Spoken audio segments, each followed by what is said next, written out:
Olá, tudo bom? Bem-vindo ao canal Daniel Sem Regras. Hoje o convidado é o Dr. Márcio Miranda Maia, advogado tributarista, e a gente vai falar sobre regras digitais, regras fiscais, sobre o que está acontecendo no mundo hoje e por que isso é importante para você e sua empresa. Para começar, Dr. Márcio, gostaria que o senhor se apresentasse um pouco porque você se considera-se uma especialista nessa área de direito tributário. Assim, o que te fez chegar nisso aí? Tá, Daniel. Primeiramente, boa tarde, obrigado pelo convite. Eu sou formado em Direito, formação original, né, da minha carreira inicial, tá? E me formei em Direito e acabei indo para a área da fiscalização. Trabalhei no Fisco de Santa Catarina, trabalhei no Fisco de São Paulo, somando os dois, algo em torno de 21 anos 21 anos de trabalho lá dentro do Fisco. Fora isso, obviamente, realizei, fiz um monte de cursos e atuo na área desde que me formei, tá? Acho que entendo só um pouquinho do tema, né? Mas dá pra gente trabalhar o tema. Tá, vamos lá. Aqui nossa ideia é entender um pouco do mundo, tá? Quando a gente fala em documento, a gente pensa normalmente, parte fiscal, a gente pensa muito em papelada, papéis, arquivo morto e tudo E, mais. E a gente já conversou um pouquinho antes, já me deu uma ideia um pouco diferente. Qual a importância? Existe papel ainda hoje em dia? Faz diferença hoje ou não? Como é que funciona isso?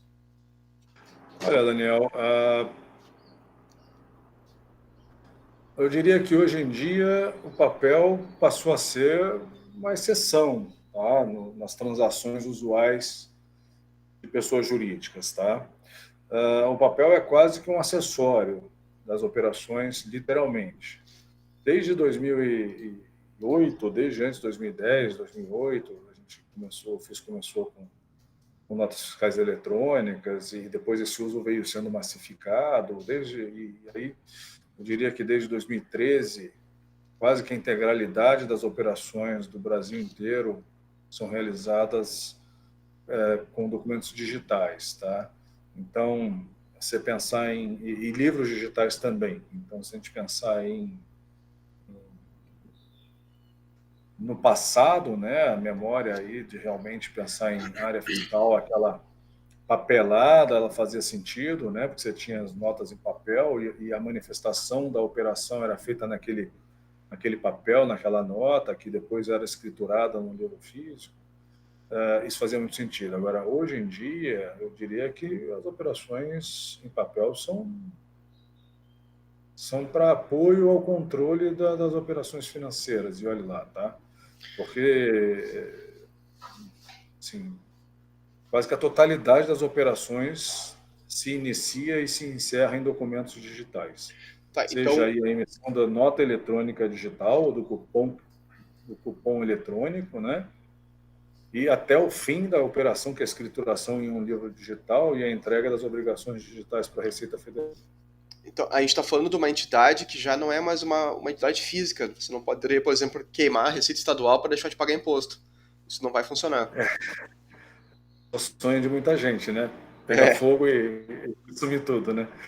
Na verdade, hoje, se a gente olhar, por exemplo, notas de livros eletrônicos, eles são custodiados no sistema público de escrituração digital, isso está fragmentado em inúmeros órgãos. Ninguém mais é dono dessa informação, essa informação não está num lugar, numa sala específica, num HD específico, né?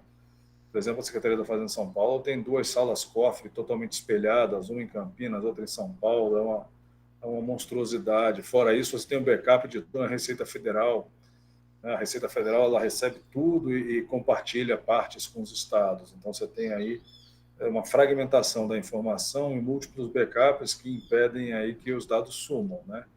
Aquela história de fraudes antigamente, queimou o processo, não existe mais queimar processo. Putz, a dívida vai sumir, apertaram um botão, a dívida sumiu, esquece, também não existe isso. Né? sim. Se alguém tentar hoje fazer isso, a chance de ali na frente ser pego eu diria que é tendente a 100%. Sim, é muito difícil de se escapar disso aí, né? Um usuário que some com um arquivo, acaba sendo registrado, né? Normalmente. Na verdade, assim, não existe, assim, você some com o seu arquivo, tá? Então, assim, se você pensar, vamos falar de nota eletrônica, o teu sistema emite um arquivo digital que é enviado ao fisco. Só quando ele chega lá no fisco que ele começa a ser válido, né? Ah, grosso modo é isso. Então, assim, vamos dizer que uma empresa emita lá 10 mil notas fiscais e ele perdeu 1.000 notas fiscais, perdeu 2.000 notas fiscais. Essas 2.000 notas já estão no fisco. Então, se ele perdeu o arquivo e ele não escriturou o arquivo, você pode ter certeza que o fisco vai chegar nele e vai falar, olha, você tem aqui 1.500 notas não escrituradas e emitidas, tá?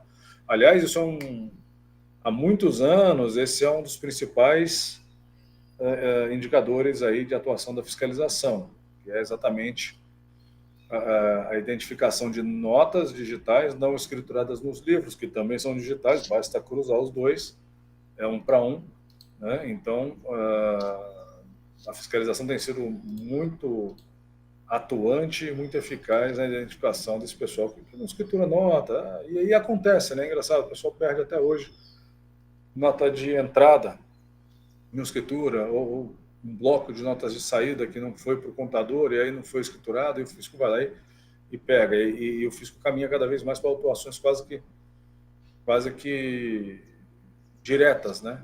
Automáticas, nesses cenários. Tá, basicamente a gente está dizendo hoje um sistema que é totalmente integrado, totalmente digitalizado. Ele sabe mais sobre a sua vida do que você sabe. O máximo que você consegue é saber a mesma coisa que ele sabe. Ponto Na de vista verdade, fiscal. é isso mesmo, tá? Ele sabe mais. Vou te explicar por quê, tá? Porque o fisco recebe múltiplas bases. Além do que a empresa manda para o fisco, ele recebe as informações de terceiros, quartos, quintos. Ele recebe informações bancárias, também digitais. Tá? Então, assim, ele tem muito mais da vida da empresa do que a própria empresa, muitas vezes. Tá, eu tenho um caso de um cliente que ele achou que teve uma ideia genial. Ele recebia alguns pagamentos, depósito direto em conta da empresa. Aí, como ele recebeu direto em conta, não foi pelo cartão de crédito, ele achou que ele não precisava fazer nota daquilo. Demorou mais ou menos uns 6 meses e a Receita Estadual encontrou ele. É, isso está muito fácil, porque os dados bancários, os bancos enviam os dados mensalmente também para o fisco, tá? Então, quando uma fiscalização é direcionada para uma empresa, principalmente fiscalização federal, o fiscal já chega com os dados de movimentação bancária todos da empresa. Então, o pessoal que fazia muito lá atrás, tinha muito disso, né, de ter a conta 1 e a conta 2, eu só declaro a conta 1. Quando o fiscal hoje vai na empresa, ele tem a movimentação da conta 1 e da conta 2 integral, tá, na mão dele. Ele não sabe exatamente a que se refere a entrada de dinheiro, mas ele tem a soma de entradas todas. Tá? A fiscalização ficou muito eficaz, né, por causa desse excesso de informação que o fisco tem. É um Big Brother, real e inescapável. Tá. Ok. O animal tá aí, o Big Brother tá aí, esse monstro tá aí. Como empresa, assim, o que a gente deve fazer para cuidar, para não brigar com esse monstro? Então, vamos lá. O ideal, assim, primeira coisa, as empresas têm que saber que isso existe, né? Porque ainda há desconhecimento. A gente recebe aqui no escritório ainda empresários que não têm muita noção do que está acontecendo e do que o fisco tem de informações contra as empresas, tá? Então, conhecimento, né? Primeira coisa. Segunda coisa, você precisa ter assessoria de qualidade, um contador bom. E a terceira coisa que é essencial, e hoje em dia já existe bastante, são sistemas especializados na auditoria, na revisão desses documentos eletrônicos, na revisão que o contador faz, e também sistemas que monitoram a emissão de documentos contra você, né? Porque, ok, é mais fácil eu ter ciência das notas que eu emiti, que a minha empresa emitiu. mas eu não necessariamente eu sei tudo que todas as empresas do Brasil estão emitindo contra mim. E já existem alguns sistemas que fazem essa parte, quer dizer, Tá, mas daí qual, você qual, começa. qual a importância de cuidar isso sobre as notas que são emitidas contra mim? Ah, Daniel, isso é fundamental, porque o que acontece? Você tem duas situações de desvio potenciais. Uma, vamos imaginar erros, né? Não só desvios, desvios aos olhos do fisco, tá? Mas uma seria, por exemplo, eu fiz compras regulares da minha empresa, recebi os documentos eletrônicos ou não recebi alguns, ou, por exemplo, perdi um bloco de arquivos de documentos eletrônicos de entrada, não foram parar no meu contador não escriturou. Esse é um cenário onde o fisco já identifica o fato e isso atrai fiscalização. Tá? Você tem uma multa de cara por não escriturar um documento eletrônico e você tem também todos os créditos potenciais que você poderia tomar e você perde. Tá? Mas também tem uma situação curiosa, esdrúxula, mas que acontece muito, e a gente vê isso muito aqui no escritório, que é a seguinte: uma empresa emite notas em nome da sua empresa, sem seu conhecimento, para perpetrar alguma fraude que lhe convenha, aí ele fala, putz, eu preciso emitir algum documento eletrônico, por exemplo, eu vou vender sem nota, eu quero vender sem nota, a empresa quer vender sem nota para A, né? Quero vender sem nota para a empresa A, mas eu tenho que dar saída na mercadoria de algum jeito, e aí eu emito contra a empresa B, ou a C, ou a D. Então, a empresa B, C e D não praticaram nenhum ato de comércio, mas tem documentos eletrônicos emitidos contra ela, e o fisco tem esses documentos. E elas não vão escriturar, por óbvio, um documento que ela, uma operação que ela não praticou. E aí ele pode ser fiscalizado. Né? Mas qual o E ele benefício vai ter dessa que empresa? provar que ele não teve. Ele vai ter que demonstrar ao fisco que ele não, não, não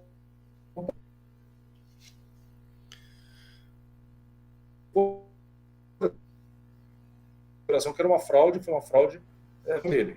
Então, muito. Você pode ser sendo fiscalizado, isso acontece muito, tá? Por conta de um terceiro que documentos contra você sem a sua ciência. Tá, mas qual que é o benefício dessa empresa que não emitiu nota contra A, mas acabou emitindo nota contra C? No final acabou emitindo nota igual? Então, vamos lá. É curioso, mas isso acontece muito, né? Imagina que, assim, ele recebe. Isso é um exemplo bem típico. Imagina que ele compra cimento, né? As empresas que vendem cimento, as indústrias que vendem cimento, todas elas emitem nota. E vamos dizer que A seja um comprador dele grande, mas fale para ele, olha, eu só compro de você sem nota. Se ele vender sem nota para esse A regularmente, ele vai ter um problema de estoque, porque, de novo, como os documentos são eletrônicos, cada item de nota é desconhecimento do fisco, o fisco consegue olhar o estoque da empresa comercial com muita facilidade. Tá? E aí ele precisa dar saída para alguém daquele estoque, ele precisa emitir uma nota para tirar o estoque de lá de dentro, entendeu? E aí ele acaba emitindo para B, para C, para D, enfim, porque ele precisa. E aí ele também, eventualmente, nem conhece, nem sabe que está cometendo uma fraude, ou nem sabe o que está fazendo direito, entendeu? O fato é que ele se vê enroscado, ele expõe B, C e D, e B, C e D estarão em fiscalização, e no futuro, quando eles falarem não praticar essas operações, a fiscalização vai voltar para essa empresa.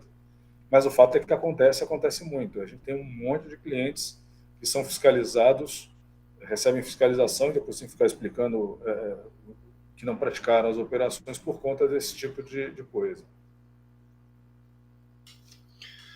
Tá, entendi. Então, na verdade, o fraudador Isso poderia acaba sendo acontecer aquele. também, veja que, desculpe, só continuar e te dar um outro exemplo. Imagina uma empresa lá que queira lavar dinheiro, queira internalizar operações para faturar e receber dinheiro e dinheiro que não existe. Ele pode começar a emitir nota e depositar dinheiro no banco, por exemplo, para lavar dinheiro. Esse é um outro exemplo do que pode acontecer. Esse cenário me parece mais corriqueiro até. do que a E a nesse empresa caso, não querer comprar sem nota. também acontece muito. Então, as duas acontecem bastante. Agora, no caso da lavagem de dinheiro, ainda tem um outro problema, né? Que você, B, C e D ainda podem receber a visita da polícia, né? Fiscalização e polícia por conta de lavagem de dinheiro. É uma surpresa e tanto. Mas então existe como fazer monitoramento disso, dessas notas que entram. Existem softwares e serviços hoje disponíveis com muita segurança que vão monitorar todas as notas emitidas contra o usuário e dão inclusive ao usuário a oportunidade para denegar a nota. O que é denegar a nota? É falar, olha, eu não reconheço essa operação, né? Então você, com um pouquinho de tecnologia e uma assessoria decente, você consegue se proteger bastante dessas fraudes, né? Então se você é uma empresa comercial, industrial que costuma receber notas, tem seu CNPJ conhecido, é importante fazer essa monitoria. Sem dúvida. A gente recomenda, eu recomendo bastante aos seus clientes que monitorem as suas operações comerciais digitais. Sim, especialmente Porque aquelas o que são as reflexo disso, irregulares. porque o reflexo disso assim, no mínimo vai te dar muito trabalho explicar o que não aconteceu, tá? E mesmo assim você pode pegar erros procedimentais do fornecedor, do teu administrativo, do teu financeiro, do contador. Você se livra de muitos erros, né? De muitas chances de ser fiscalizado e em caso de erro, de multa, né? Você se livra de multa, tá?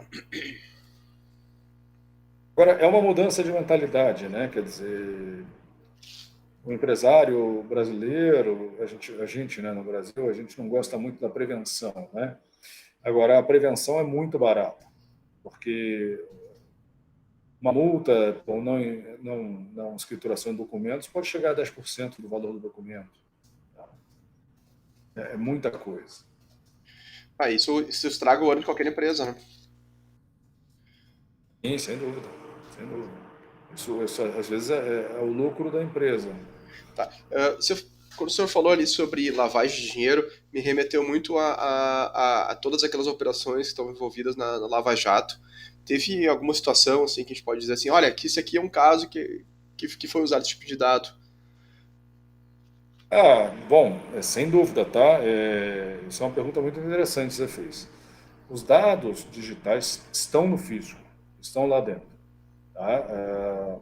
Durante a Lava Jato, foram usados dados bancários, de transações bancárias, para fins de identificação do fluxo de dinheiro, mas se você olhar algumas matérias mais atentas e acompanhando casos concretos, você percebe que a fiscalização da Receita Federal e dos estados foi muito ativa na Lava Jato, porque a hora que se identificava o trânsito do dinheiro, logo em seguida entrava a Receita Federal para identificar as operações comerciais ou de serviços que deram origem aos fluxos, automaticamente se verificava a idoneidade das empresas e vinham em seguida as autuações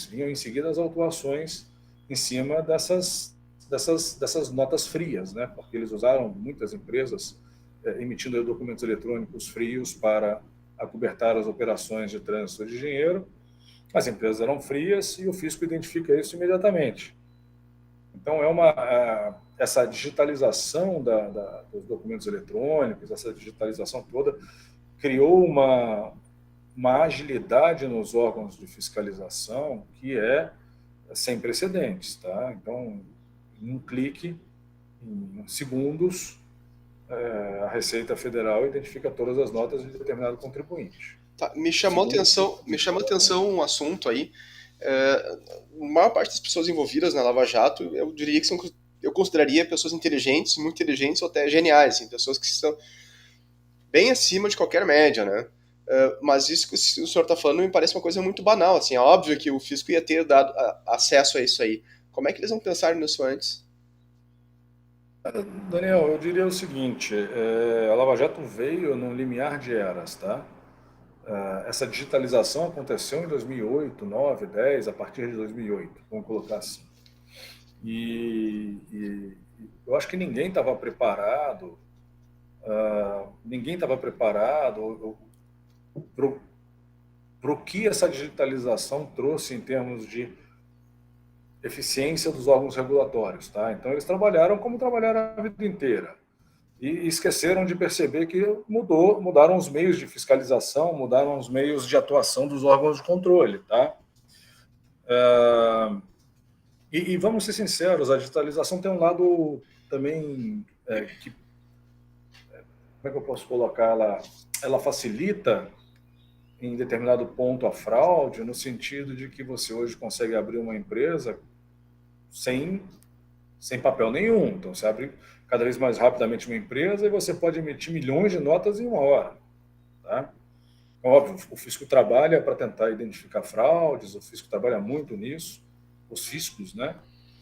A gente toda hora vê operações nos jornais, mas o fato é que você tem uma facilidade de abrir empresas, tem uma facilidade de emitir documentos, e isso facilita a fraude. Tá? Então, você teve uma mudança de cenário onde os meios de fiscalização ficaram mais eficientes, muito mais eficazes, e a atuação dos órgãos ficou mais efetiva. Tá? Não é à toa que a Receita Federal bate recorde de atuação atrás de recorde, ano atrás ano, porque é mais eficácia, mais eficiência. Tá, não, entendi. Então a gente está falando aqui, respondendo a pergunta, eles caíram porque existia um monstro que eles não estavam preparados, eles estavam fazendo as mesmas coisas que sempre fizeram. E aí não estavam preparados para esse Big Brother aí. Mas... Não, com certeza ninguém estava preparado para isso, viu?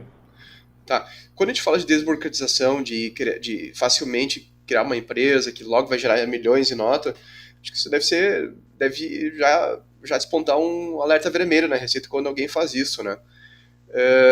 Me parece que ele tá mudando, que o monstro está mudando para ter mais controle, mas ser mais livre para atuar dentro daqueles limites que são os adequados, né? Então, mais facilmente você monta uma empresa, mas mais facilmente você vai ser controlado por isso. Sim. O fisco faz um esforço enorme, os fiscos, né, fazem esforços enormes para... E isso está nos índices aí de burocracia, enfim, aqueles rankings de eficiência da economia, né? Quer dizer, você tem que abrir rápido uma empresa porque você tem que permitir que o empreendedor trabalhe. Mas os fiscos também investem milhões em sistemas de monitoramento ativo dessas empresas. Então, sim, o fisco cada vez está ficando melhor em identificar essas fraudes. E tem empresas que a gente conheceu alguns casos, por exemplo, em que a nota fiscal, conta dos parâmetros de abertura da empresa, na 10ª nota fiscal, o fisco bloqueou automaticamente a emissão de nota. E aí cabe ao contribuinte correr atrás e mostrar que o caso dele não é de fraude, mas ele caiu dentro de determinados parâmetros que levaram ele a um corte de uma emissão de documentos por suspeita de fraude. Isso é uma mudança de comportamento, se você pensar, inimaginável em 2010, 12, nossa, nem pensar. Sim, porque você emitia um bloco de notas, né? Na verdade era um bloco físico, você emitia aquele bloco e o fisco ia perceber isso no ano que vem, quando fosse ver que tinha aqueles blocos todos. Se tanto, né? Olha, eu diria que às vezes 5 anos depois, às vezes nem 5 anos depois, né? Porque você tinha um documento físico e aquele documento, enfim, alguém tinha que pegar para olhar, né? Sim, isso aí. Então era uma fraude que funcionava muito bem, mas não vai rolar tanto. As fraudes vão ter que ser diferentes. Por falar nisso, a gente tá falando assim, a gente vai pintando meio que um cenário de terror com esse monstro, esse Big Brother aí. Mas eu sei que não é esse o ponto. Assim, é um cenário diferente. Esse é o ponto, é um cenário diferente, né? E as empresas têm que se adaptar ao cenário, é isso? Não, claro. Esse que seria meu ponto. O que é uma empresa que tá rodando certinho? Que ela tem? Quais são os parâmetros que a gente pode definir assim? Uma empresa está rodando certinho do ponto de vista fiscal. Olha, a empresa que roda muito bem, muito certinho, é a empresa que declara as vendas, né? Ela registra as vendas, está atenta assim aos documentos emitidos contra ela, rejeita documentos que não são de operações regulares e registra tudo isso nos seus livros e entrega seus livros dentro do prazo para a Receita Estadual, para a Receita Federal. Você tem aí alguns livros eletrônicos que se entregam aos órgãos de fiscalização. Tá? E aí ela tem que estar atenta ao que o contador está fazendo, ela tem que monitorar. Então, assim, é um jeito diferente de trabalhar, né? Ela não só precisa estar atenta ao que ela faz, mas ao que fazem contra ela e como seus prestadores de serviço atuam. Isso é uma mudança de paradigma por conta da eficácia do fisco, que nunca se fez antes porque o fisco não era tão eficaz, tá? Mas é uma realidade que agora se impõe. Então, é um monitoramento ativo mesmo, que eu recomendo que os clientes façam. A partir de qual porte de empresa o senhor acha que é recomendável? Olha, eu acho que uma empresa do Simples já precisa fazer isso. E você tem sistemas hoje que fazem isso, são baratos, não são caros. É óbvio que, assim, vamos fazer uma pequena correção, um pequeno ajuste, que eu falei, né?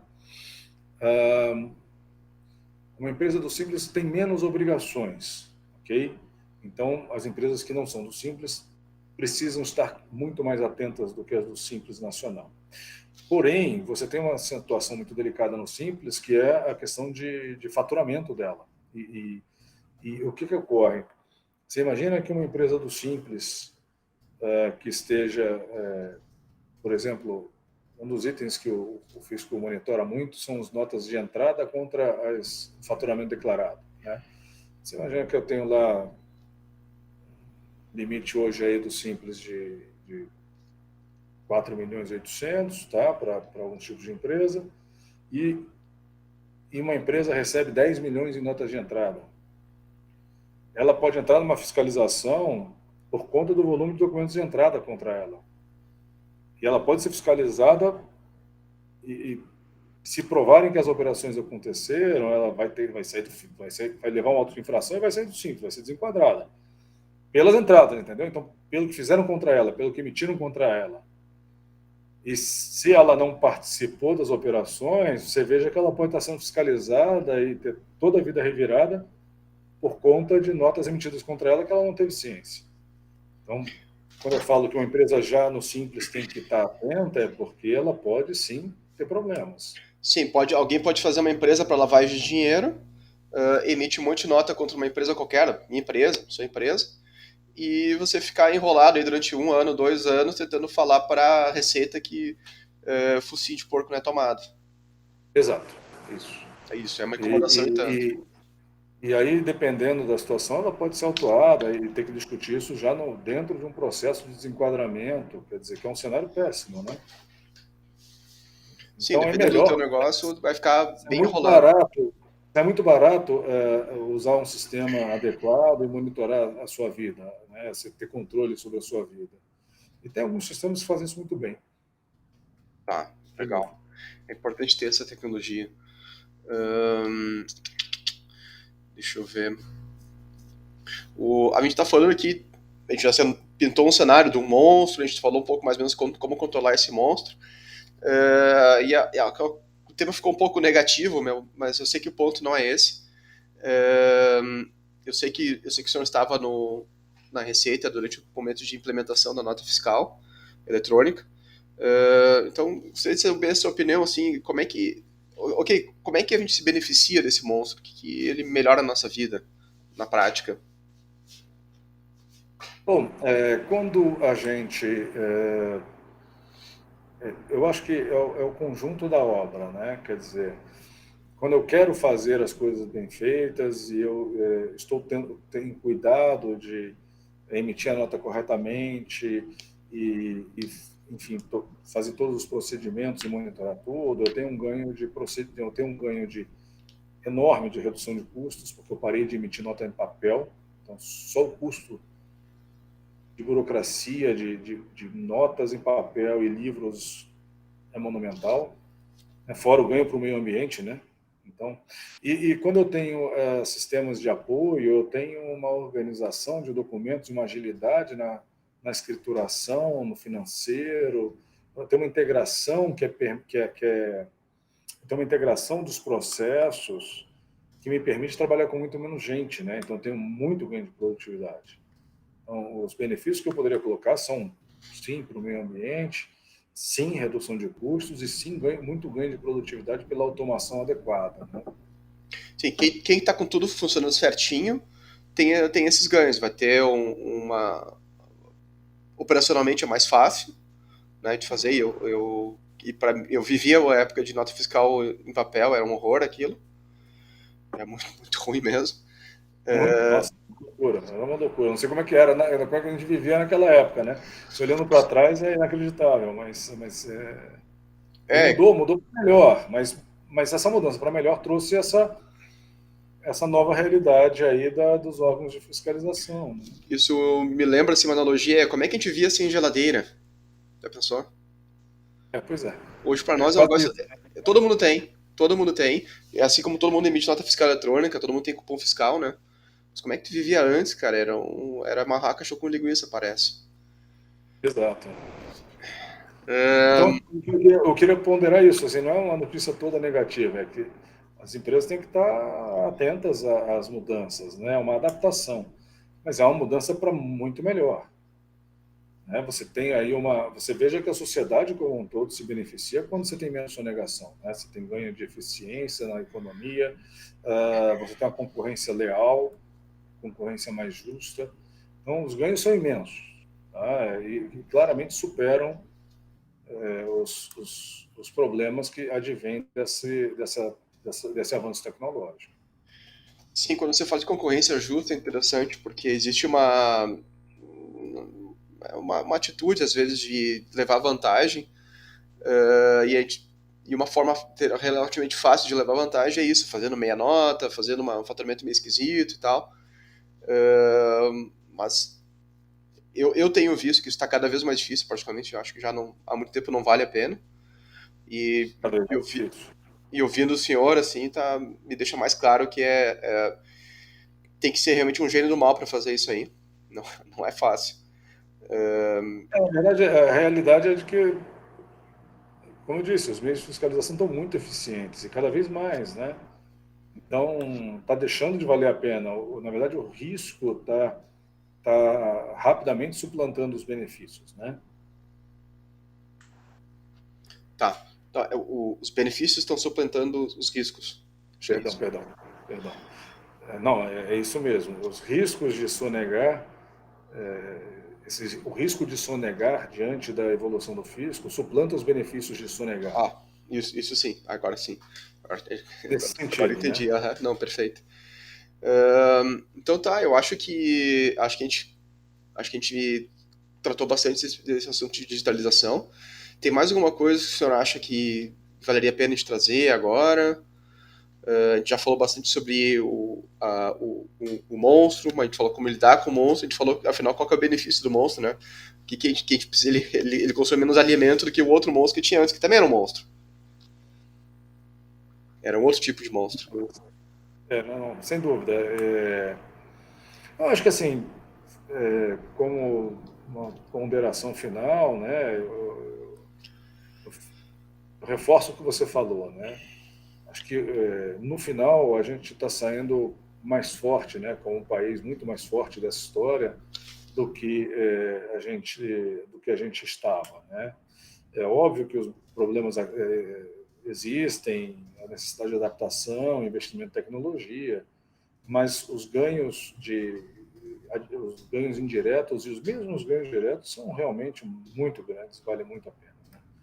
Essa mudança aí foi literalmente da água para o vinho, né? Aliás, eu diria até que essa digitalização é da água para o vinho bom, né? Porque a vida de todos melhorou, né? O que falta agora, e isso é uma questão política estrutural, forma que simplifique o processo, né? Simplifica os tributos e com simplificação esses ganhos se manifestariam ainda mais, porque a redução de complexidade com a evolução tecnológica trariam um ganho monstruoso aí em termos de redução da sonegação e aumento de arrecadação, e obviamente melhoria de investimentos, aumento de investimentos em educação, saúde, etc. Mas esse é um capítulo, esse é um tema árduo e que a gente, olha, eu vou te falar, eu comecei a pensar em fazer concurso e eu passei em 1995. Lá já se falava de reforma tributária, né? Então, são aqueles temas do Brasil. E só Deus sabe se um dia a gente vai conseguir suplantar, mas essa é a grande mudança que todos aguardamos. Me parece que a gente nunca vai parar de fazer reforma. Eu lembro desde década de 90 falando de reforma disso, reforma daquilo, e uma reforma sobre a reforma, sempre reformando. Pois é, exatamente. Mas a gente precisa fazer mais um, consegue, né? Então, Pois é, pois é, tem que ser feito. Então tá, eu agradeço muito a sua presença hoje, tá? Quem quiser contatar o Dr. Márcio, então vai ter o link aqui pro site dele, tá bom? Na descrição. E era isso, obrigado pela audiência. Leão, muito obrigado novamente aí pelo convite e pela atenção.